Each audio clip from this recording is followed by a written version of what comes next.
The hum of my contractor's bulldozer screeched to a halt, and I froze, staring at a shiny new metal gate slamming shut where my access road met the main street. My only way to the 20 acres I'd bought for my dream home was gone, just like that.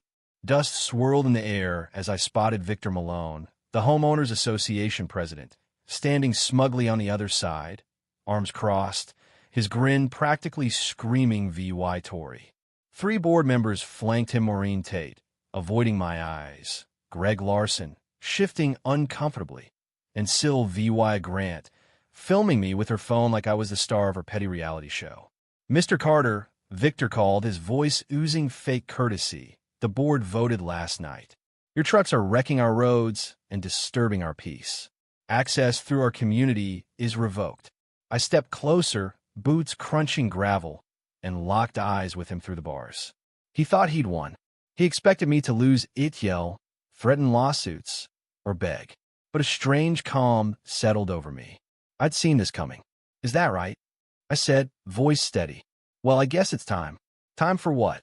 Victor snapped, his smirk faltering. I didn't answer. I just turned, walked to my truck, and dialed my lawyer. The trap was set months ago, and they just walked right into it. 6 months earlier, I'd found the perfect plot: 20 acres of wooded paradise tucked behind the upscale Crestwood Pines community. After selling my tech startup, I had the cash to build the sustainable, modern home I'd always wanted. The catch? The only way to reach it was a private road cutting through Crestwood's manicured lawns.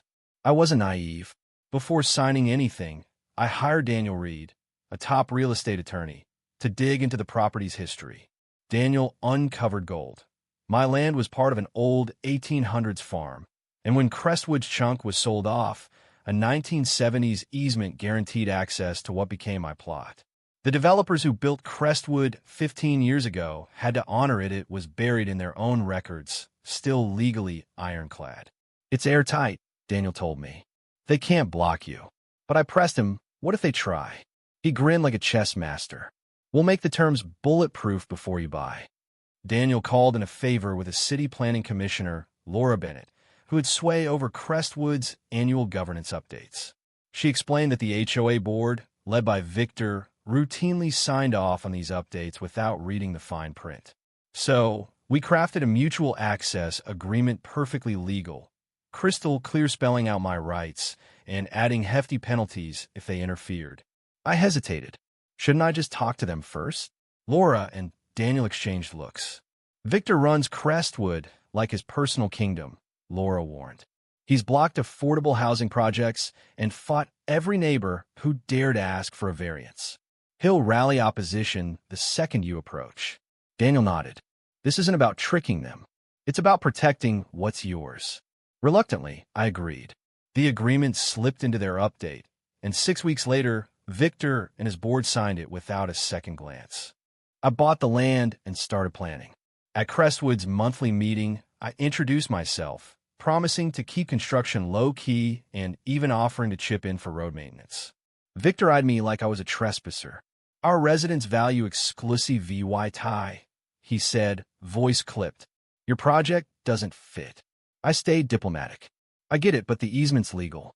I'll keep disruptions minimal." The meeting ended with grudging nods, but I knew trouble was brewing. For a while, things went smoothly. My contractor, Tom Hayes, scheduled deliveries to avoid rush hours, and we posted signs keeping trucks under 20 miles per hour. I hired crews to clean mud off the road after rain. Then the letters started. The first one was polite, citing noise rules.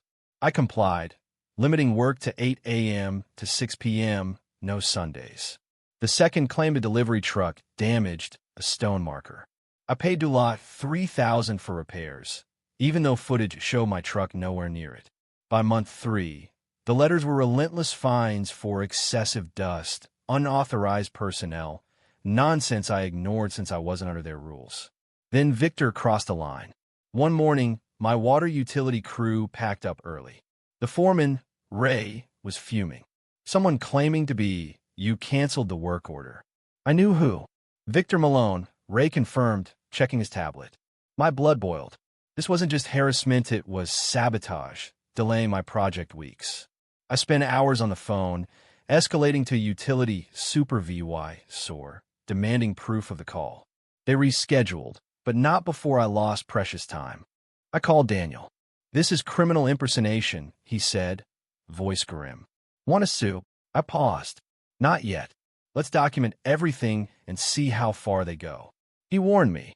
"Victor won't stop unless you force him." He was right. By month 4, they set up a checkpoint, demanding IDs and turning away my workers. Victor and Maureen sat under a tent, checking clipboards like border guards. "Security measures," Victor smirked. "Theft concerns." I shot back. "You're blocking my legal access." They claimed it was just verification, but their 24-hour notice rule was a deliberate stall tactic. I sent Daniel photos and offered a compromise. Weekly worker lists, same-day changes by phone. Victor agreed, but we lost a full day's work. The harassment escalated. Sylvie tailed my trucks, snapping photos. Greg issued fake speeding tickets. A cement truck was detained for being too heavy, ruining a foundation pour and costing thousands.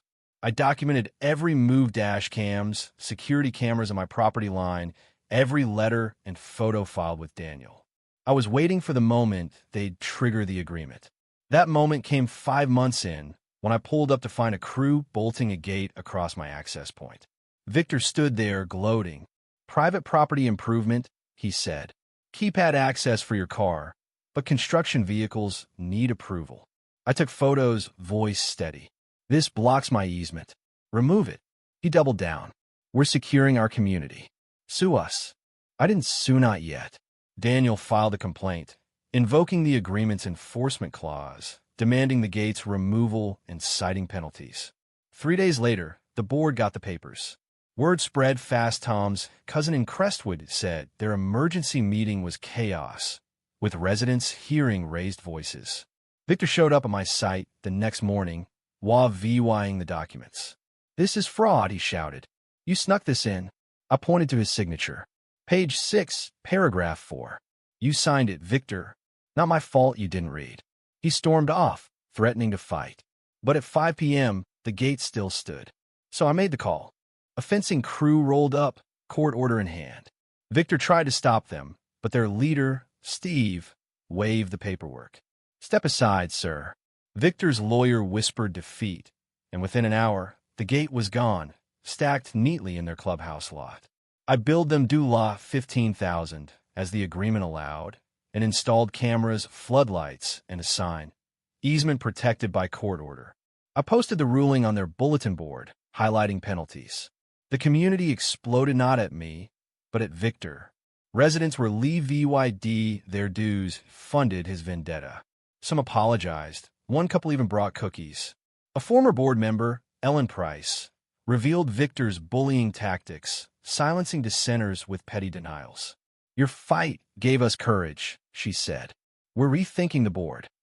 A week later, a special meeting ousted Victor, Maureen, Greg, and Sylvie YA. The new president, Rachel Kim, met me at the clubhouse. "What happened was wrong," she said. "Can we start over?" I agreed, offering to respect noise limits and contribute to roads, but held firm on the due law $15,000 bill. "Your board signed for it," I said. Rachel sighed. "It hurts our funds." I suggested suing the old board. Then she asked about the agreement's precision. "How do you know Victor's moves?" I smiled. A good lawyer and experience with power-hungry types. It was preventative, not punitive. She nodded, vowing to re-VYEW all documents going forward.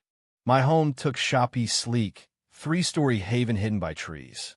I planted cypresses along the property line and added a sign, "Private property, HOA access revoked." Rachel called, alarmed. "You can't block us." I clarified. The agreement's secondary easement, letting their maintenance trucks cross my land to a drainage pond, was voided when they blocked me.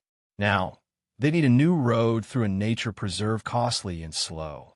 "That's hundreds of thousands," Rachel groaned. I sympathized but stood firm. "I lost Dula $50,000 in 3 months fighting your board. These are the consequences they signed for." Weeks later, Judge Henry Walsh, a retired Crestwood resident, VY cited. "The community voted you honorary membership," he said, handing me a letter. No dues, just access to our events.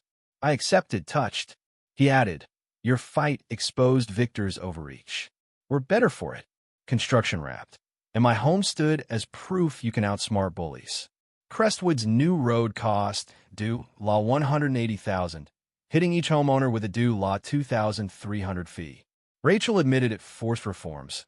Attorney VYUs, community votes, term limits. "Why'd you wait to trigger the agreement?" she asked. I explained. I wanted to be a good neighbor and needed an undeniable overreach to win both legally and morally. "Strategic patience," she mused. Now, I wave at curious Crestwood drivers peering at my hidden home. Victor's gone, sued by his own community. My road stays open, my trees grow tall, and I've got peace. But here's where it gets juicy. What do you think? Was I too harsh, letting Crestwood face a due law $180,000 bill?